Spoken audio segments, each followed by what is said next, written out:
Hello మామ నమస్తే. నా 30 రోజుల సంపాదనలో ఇది 4వ రోజు. ఈ రోజు రూ. 1000 సంపాదించాను. ఆ రూ. 1000 సంపాదించడానికి నాకు ఎన్ని గంటలు పట్టింది, ఏం పని చేశాను వీడియోలో పూర్తిగా చూడండి. మేస్త్రికి ఫోన్ చేసి ఎక్కడ పని అని అడిగాను. గాలాయగూడెం వచ్చేయమన్నాడు. గబగబా వెళ్ళి పలిగేసాను. కరెక్ట్గా 6ంటికి వేసాను. ఎందుకంటే నేను దెబ్బకి నాకు మైండ్ పోయిందనమాట. ఎందుకంటే తీవ్రంగా ఎండేస్తుంది. 3000 ఉన్నాయి, ముగ్గురం గబగబా వలుచుకుని వెళ్ళిపోదాం అని చెప్పేసి ముగ్గురం అయితే పలిగేసాము.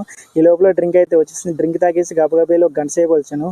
వలిచిన తర్వాత మా వల్ల అయితే కాలేదు, ఎందుకంటే తీవ్రత ఎక్కువైపోయింది అనమాట. ఎండ కరెక్ట్గా ఫోన్లో చూస్తే 36 డిగ్రీలు ఉంది. గబగబా వెళ్ళిపోయి చెట్టు కింద కూర్చున్నాం అనమాట. కూర్చుని ఒక అరగంట సేపు రెస్ట్ తీసుకుని మళ్ళీ ఒక్క రోజులో రూ. 1000 సంపాదించాలంటే ఇలా కాయలన్నీ తీసుకుని పొలుగు దగ్గర వేసుకోవాలి. వేసుకున్న కాయలని ఇలాగ జాగ్రత్తగా తీసి చేతిలో గుచ్చుకోకుండా ఇలా ఒంగును లేసి కాయలు అయితే వలవాలి. ఒక్క కాయ రూపాయి ఇస్తారు, ఎన్ని కాయలు వస్తే అన్ని రూపాయలు అనమాట.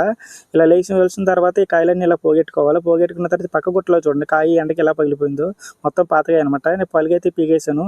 పీగేసిన తర్వాత కాయలన్నీ లెక్కేసి జాగ్రత్తగా పోయాలి. ఒక కాయ తగిన సరే డబ్బులు కట్ చేసి ఇస్తారు. నేనైతే పొద్దున్న 6ంటికి పొలిగేసి 12ంటికి అయితే 1000 కాయలు అయితే వలిచాను. వలసిన కాయలు ఇలా వ్యాన్లో పోసాము. అదండి నేను రూ. 1000 ఈ రోజు సంపాదించింది. మీరు ఎంత సంపాదిస్తున్నారో రోజు కామెంట్ చేయండి. అలాగే ఈ కాయల్ని మీరు ఎంత తీసుకున్నారో కింద కామెంట్ చేయండి. వీడియో నచ్చితే లైక్ చేసి మన ఛానల్ తప్పకుండా సబ్స్క్రైబ్